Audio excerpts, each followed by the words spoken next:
Hey everybody, welcome back. Mr. G here again.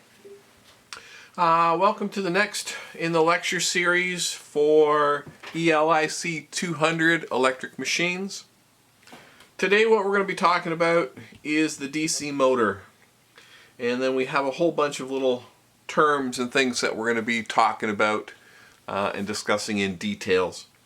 But the topic itself is DC motors.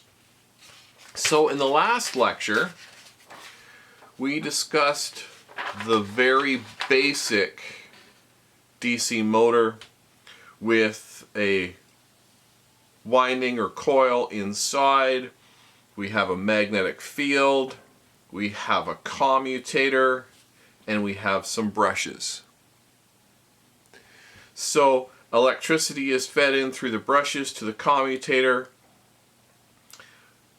The commutator feeds the electricity into the winding inside. We know from Fleming's left-hand rule for motors, we can determine based on the direction of current what direction this motor is spinning. And that also is dependent upon the polarity of the magnetic field. So when we looked at this, we were able to determine again the direction of rotation based on the direction of current and the direction of the magnetic field. So that was our basic structure of our DC motor. Again, what makes a DC motor is this commutator. So this ring that is split up into different sections where the brushes ride on each section individually. So that's kind of where we had left it. And what we're going to do today is we're going to take it a little bit farther and look at different types of DC motors and what their characteristics are. So remember, this is a characteristics course. So we're going to look at the differences between different styles of motors and how that affects the characteristics of that motor or how that motor operates. So, DC motors are typically split into two categories. One is if we were to use a permanent magnet. So this is what's referred to as a prime mover.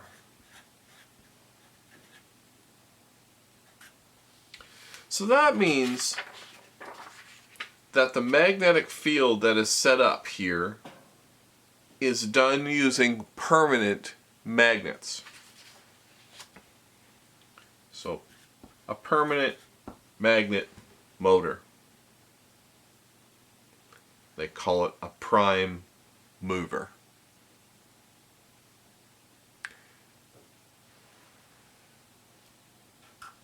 On the other side, what if these weren't permanent magnets, but if they were electromagnets? So let's say we actually wrapped a coil around some material and fed electricity in. So this no longer is going to be a permanent magnet, but this will become an electromagnet. So supplying current to this winding is what turns this material into a magnet. So we can turn it on and we can turn it off. It is no longer a permanent magnet. This is what we call exciting the poles. So if we have excited poles, they're called field poles.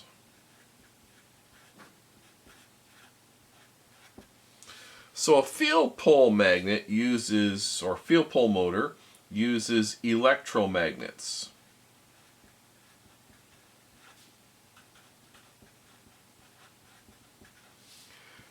So again, to supply the magnetic field that we need, instead of a permanent magnet motor, we are using what we call field poles or electromagnets to create the magnetic field.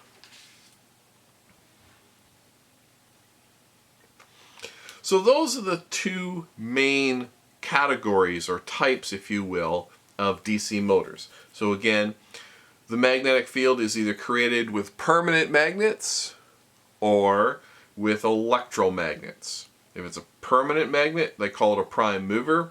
If it's an electromagnet, we call that a field pole motor. Now the field pole motor is actually divided into three different types. Those types are determined by where this electricity is coming from. So when I'm applying electricity to these poles and turning this into an electromagnet, where is this electricity coming from? Well, we have really two choices. We can say that the electricity is coming from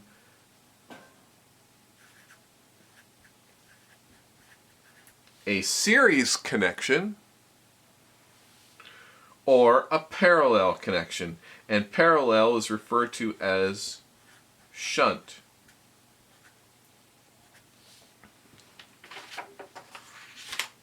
So the electricity that's supplying these poles here can either be in series with the electricity that's supplying the coil, or can be in parallel with the electricity that's supplying the pole. So either in parallel or in series.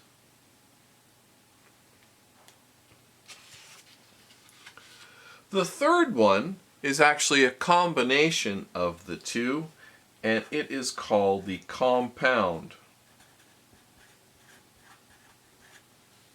motor. So, for this particular class, we're going to be discussing three types of motors. The prime mover, which is made with permanent magnets, and then the three different types of field pole motors, the series, the shunt, and the compound. Again, series, shunt, and compound. If I was to look at the field pole motors, again we have series, we have shunt, and we have compound.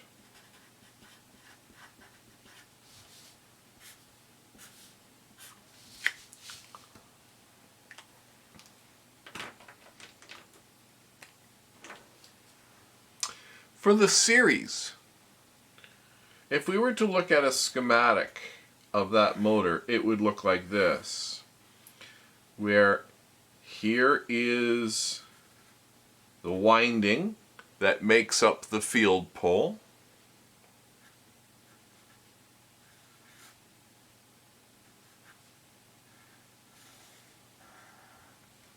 And there is the coil, so otherwise known as the armature. So the rotating part, that's that coil, or the armature of the motor. So, in a series motor, the coil that creates the magnetic field, so this one, is in series with this one, so the armature. And all of our laws for series circuits apply.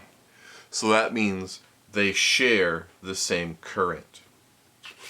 Shunt is another word for in parallel with. So what that means is the winding that makes up the field pole is in parallel with the armature.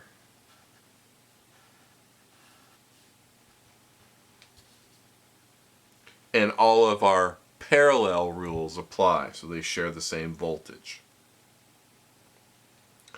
Compound is a combination of both. So compound has a shunt field and a series field.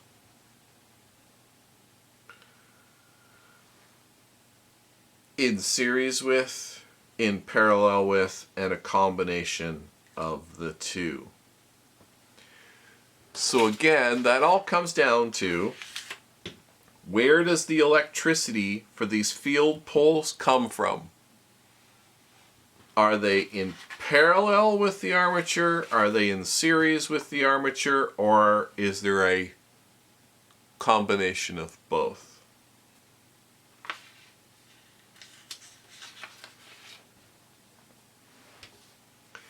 So that's what the schematic looks like for series, that's what it looks like for shunt, and that's what it looks like for compound.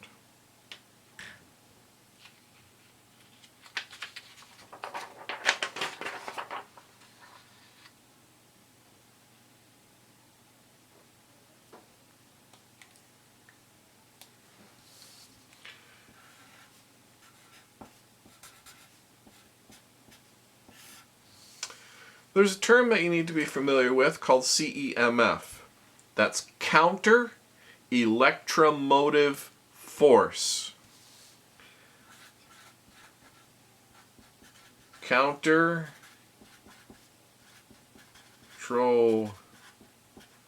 motive force.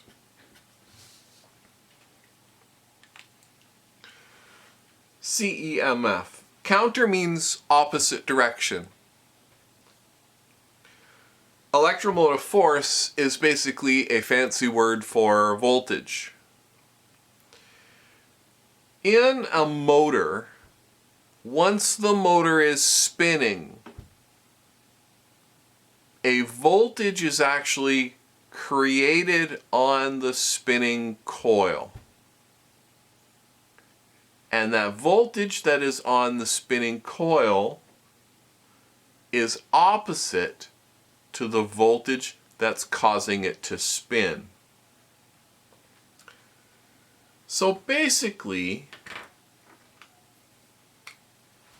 if we were looking at the voltage net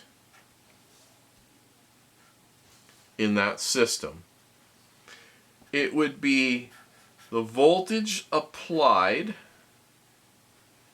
minus the CEMF. So that would be the voltage that is created inside the motor when it spins.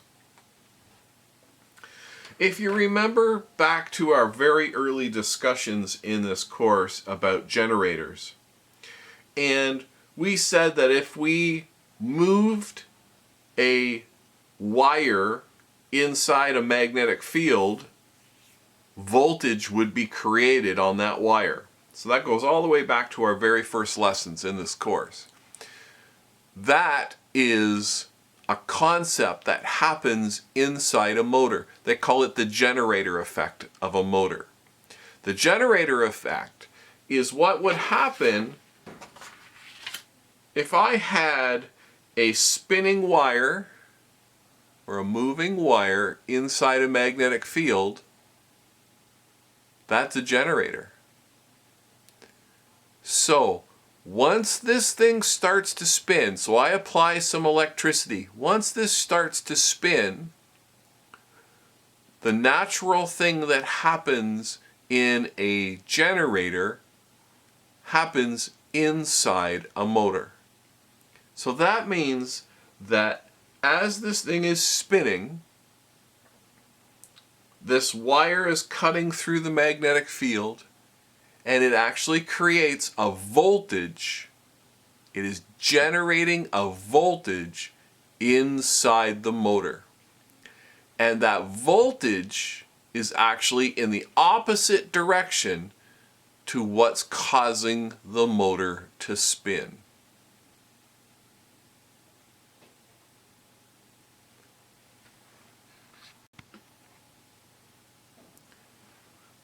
So that whole effect is what's known as Lenz's law.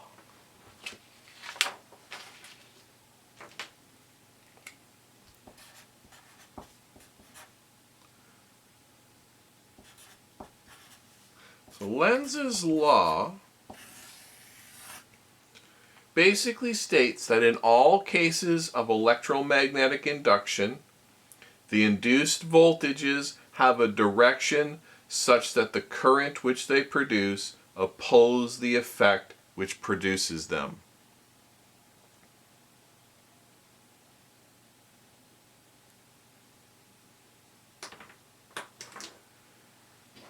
So when we look at it, in this particular case,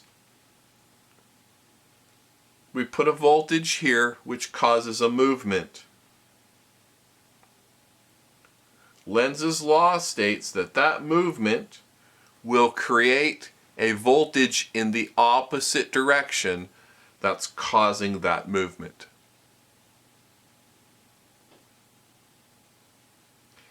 That voltage is CEMF. So I have a voltage supplied, I have a voltage coming back out that's been created inside. They are in the opposite directions of each other, so the difference between them is what's known as the net voltage. So that's based on CEMF and something that's known as Lenz's law.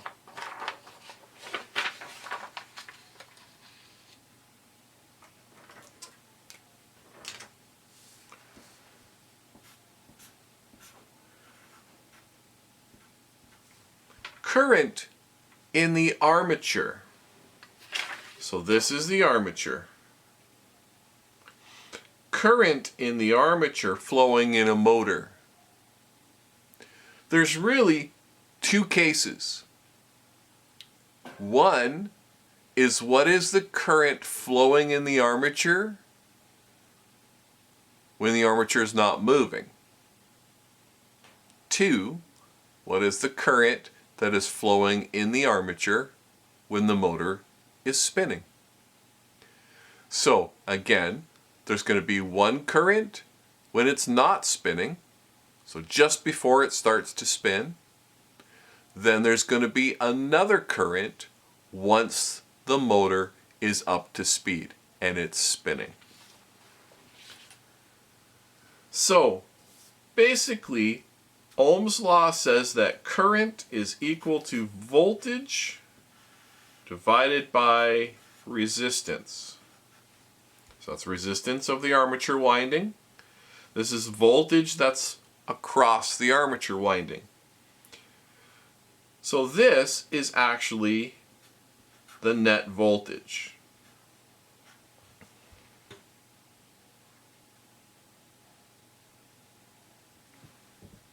So we have two conditions. So when we are just starting the motor, so before it actually moves, and then when it is running. So two currents. If we apply this formula, E net over RA, E net over RA.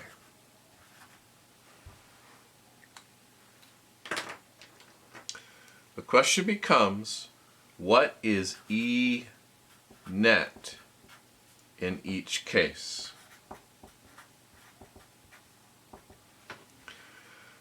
When the motor is just beginning to move, so before it actually starts spinning, you just apply electricity at that second.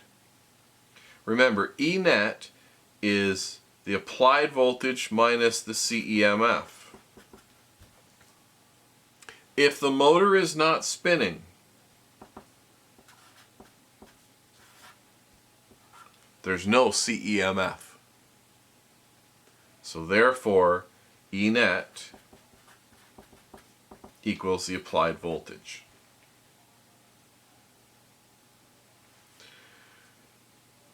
When the motor is running,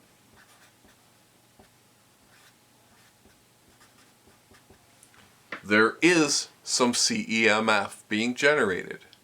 So therefore, E net is equal to the applied minus the counter.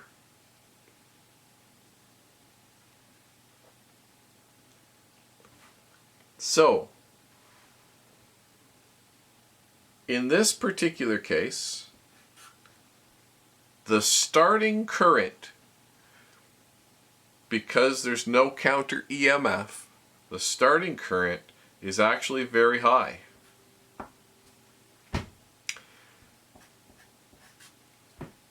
Here, the starting current is actually low.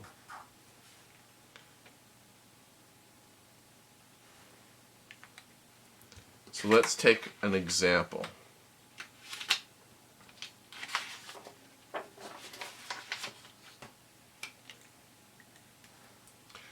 If I have a DC motor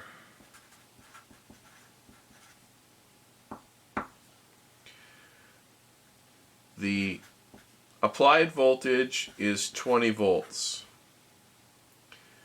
The CEMF, when the motor is running, is 18 volts.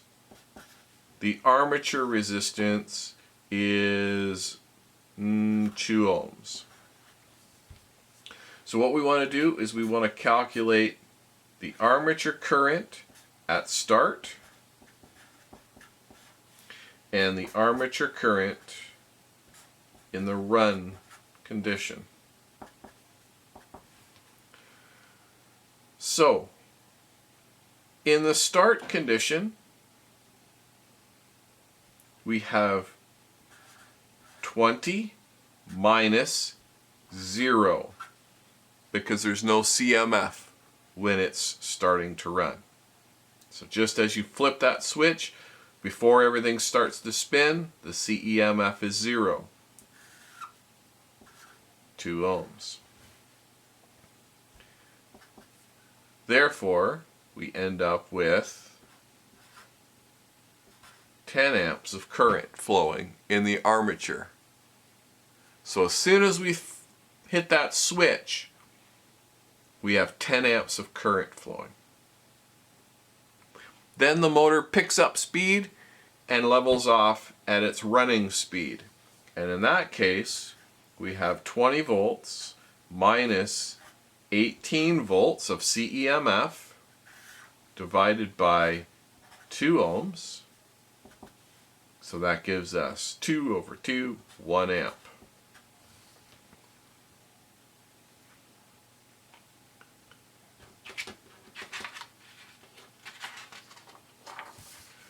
It is very typical for a motor this is the armature current, and this would be RPM of the motor. it is very, very common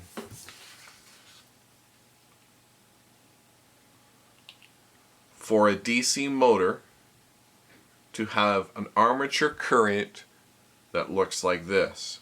Upon startup, it's very high. That current will then fall quickly and level out. So this is the start current of a motor, and this is the run current of that motor.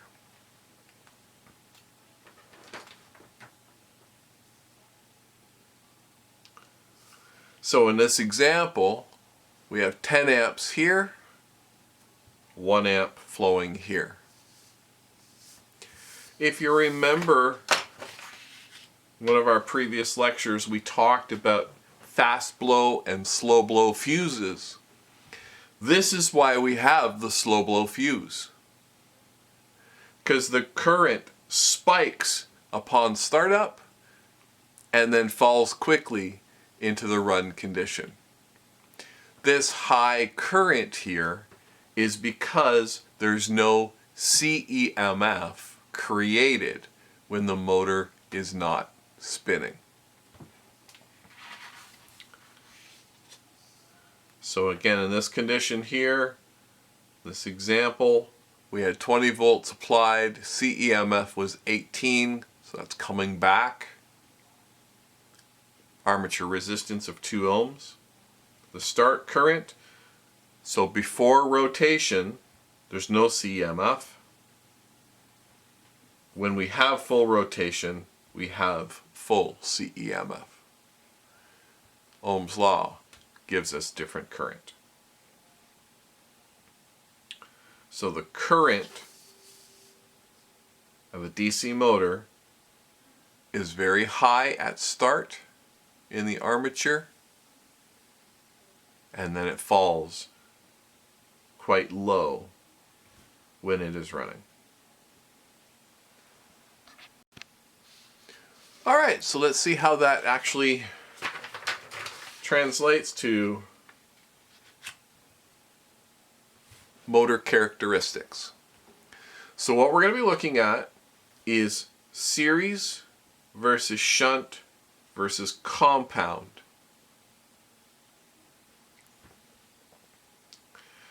Remember, the current in the armature is very high during startup and low during run. So let's analyze a series motor.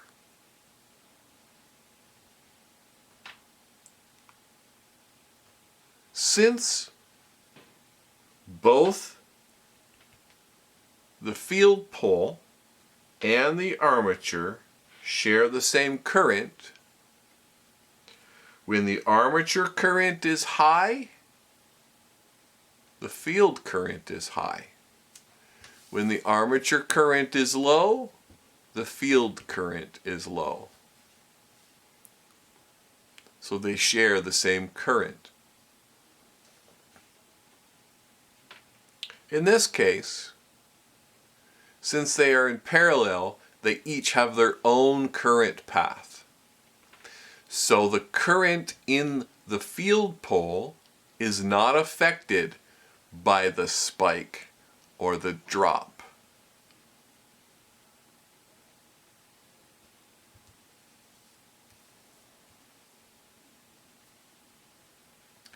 In this case, we have a combination of both. This one is affected by the spike. This one is not affected by that current at all. So 3 different conditions. So what does that mean for the characteristics of these motors? Well, there's a new term that you need to know about, and that is what's referred to as torque.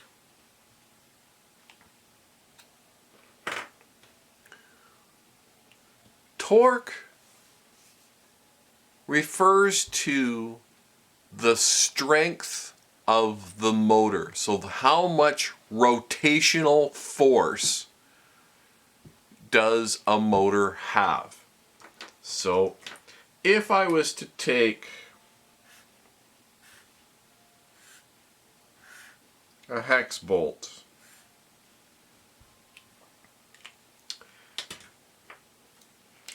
and I was to take a little wrench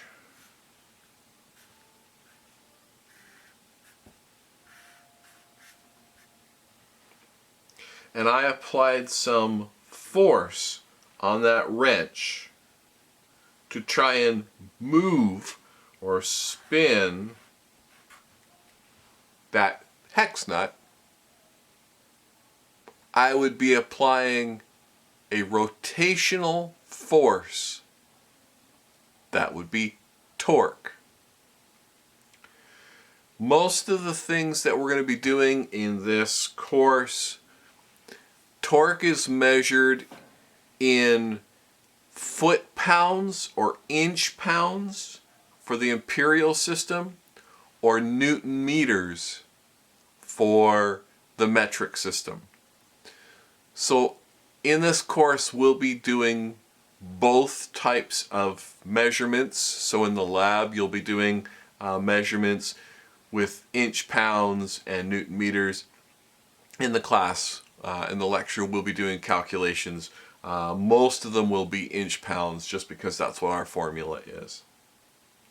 But the idea is, if we were to apply a force, a rotational force to this, we are applying torque.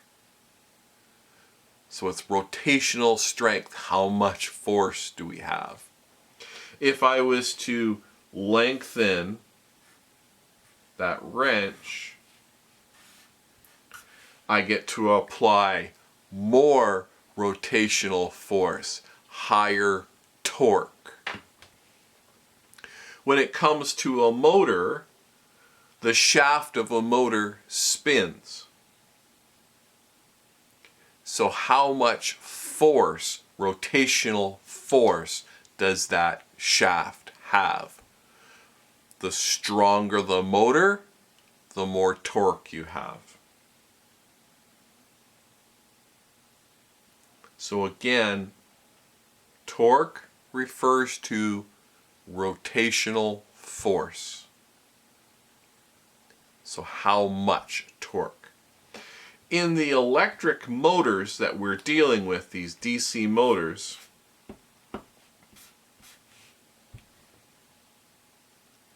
how do we build strength in the motor? So how do we get higher torque in the motor? Basically, motors work on, remember the principles of magnetics.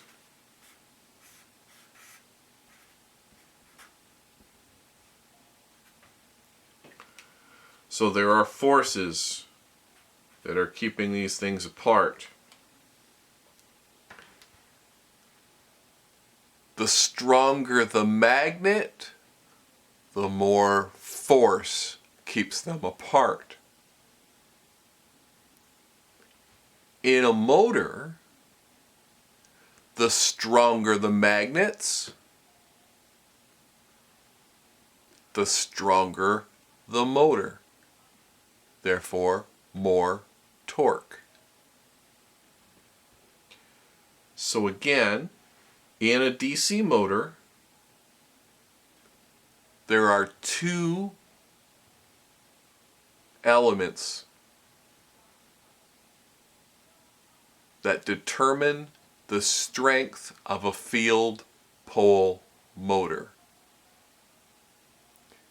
One is the torque, or the magnetic strength of the poles,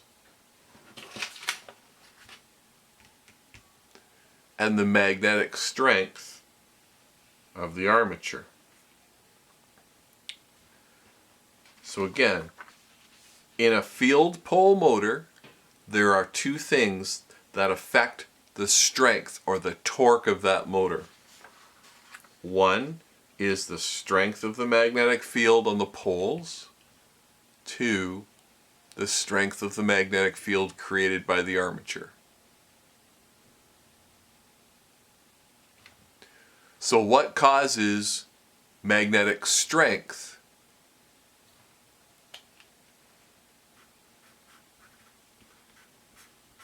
Current does.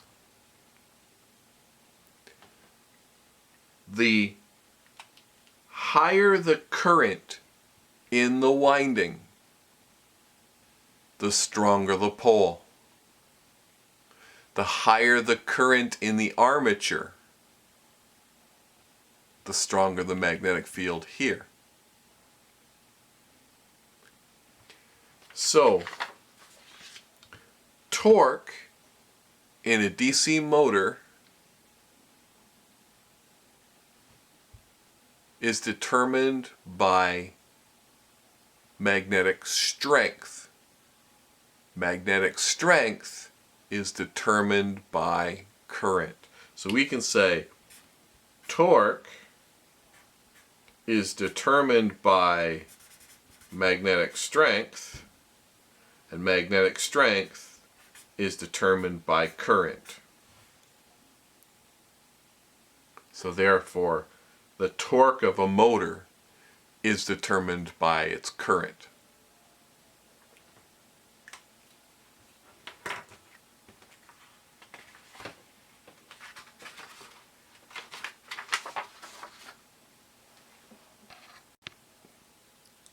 So if we go back now to our series shunt and compound and our curve of our current in the armature, we can say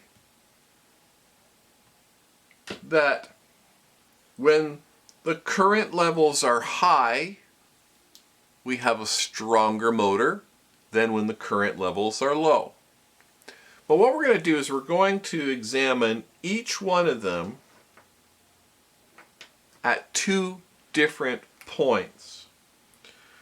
There's one, and it's called the torque at start. And the other is the torque in the run condition.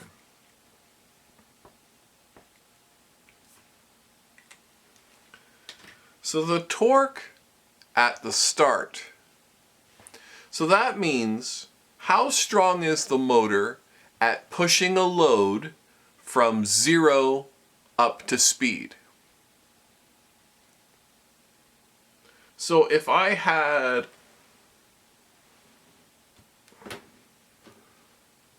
a load, starting torque would be the amount of strength that I have to go from 0 and move this. That's starting torque. Running torque is if the motor was running and the load changed, how good would that motor be at maintaining its speed even though the load has changed? So I'm going to give you an example. You have a conveyor belt. The conveyor belt is empty. I turn the conveyor belt on and the conveyor belt starts to run. So the conveyor belt is running now with no boxes or anything on it. Then all of a sudden, I take some boxes and I put them onto the conveyor belt. So I put 1 box, 2 box, 3 box, 4 boxes on the conveyor belt. The running torque of that motor that's running that conveyor belt, the running torque will determine whether or not that belt slows down when I put the boxes on. If I have a conveyor belt and it's not running, and then I load it with a whole bunch of boxes and then turn it on,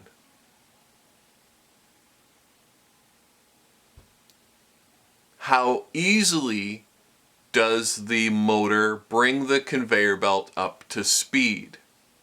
So from the dead stop up to speed with load already on it. That is an example of starting torque.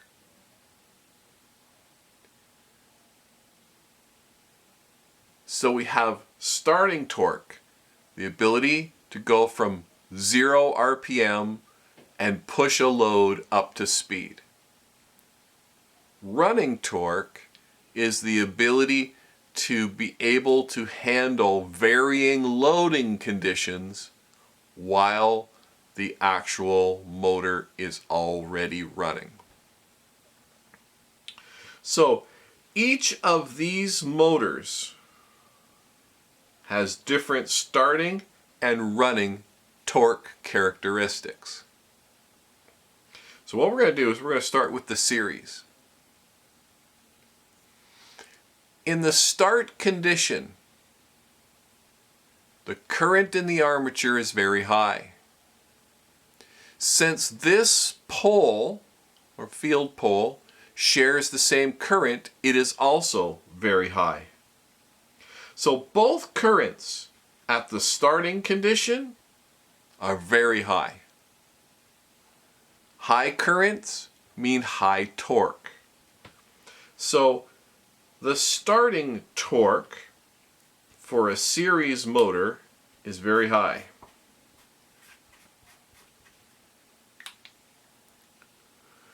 When the motor comes up to speed,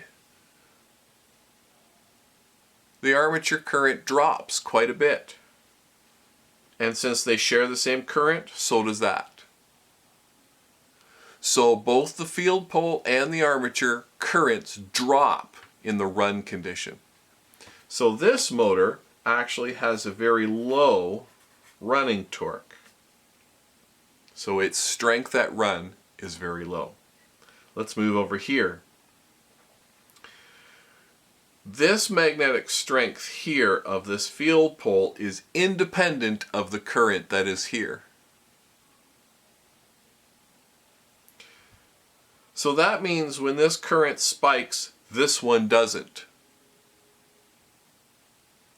So it does not produce as high of a starting torque.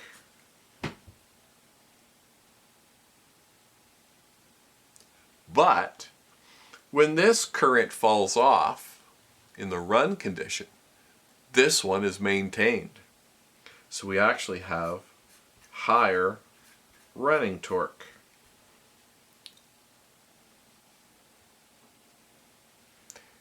In this condition, since we have one winding that's running in series and one winding running in the shunt condition, this motor is actually set up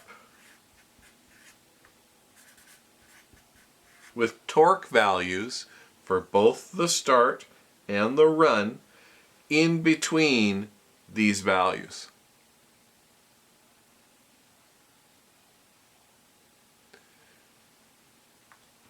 So, a series motor has high starting torque, low running torque. A shunt motor has low starting and high running torque. A compound motor is the best of both worlds. It provides medium start torque, medium run torque. So where would this become useful to know? We need to be able to figure out which of these motors would be the best motor to use for a particular condition. So let's take our conveyor belt. We start the conveyor belt and it's empty. And then we start putting on boxes and taking boxes away and putting on boxes. We care about the running torque of that motor, because there was no load there when I turned it on. But since the motor is now up to speed and we start tossing boxes on, we need to make sure that that motor is strong enough to keep the conveyor going even though the boxes have been added. What about a series? Take the subway system. The subway comes to a stop at the station. The doors open. People get in, people get off, and the doors closed.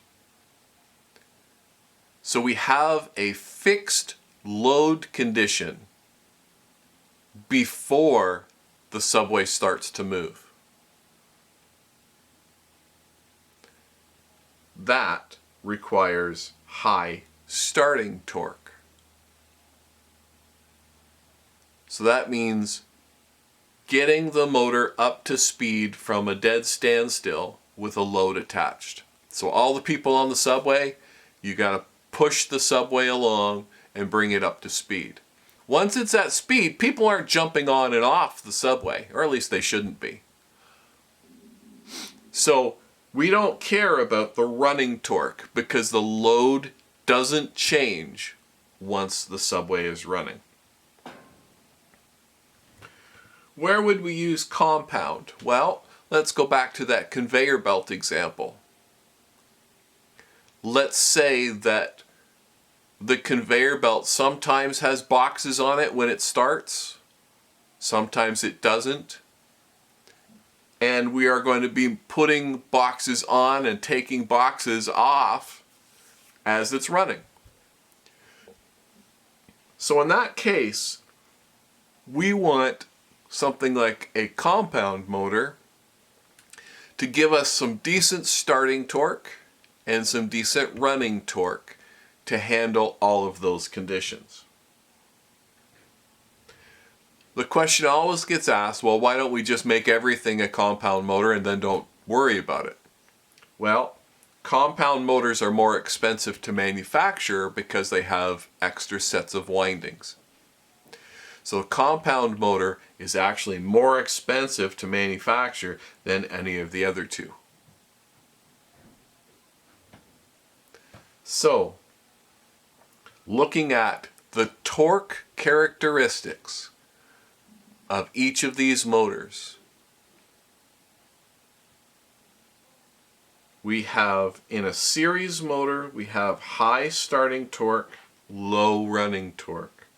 Shunt, we have low starting torque, high running torque. Compound, we get some of the best of both.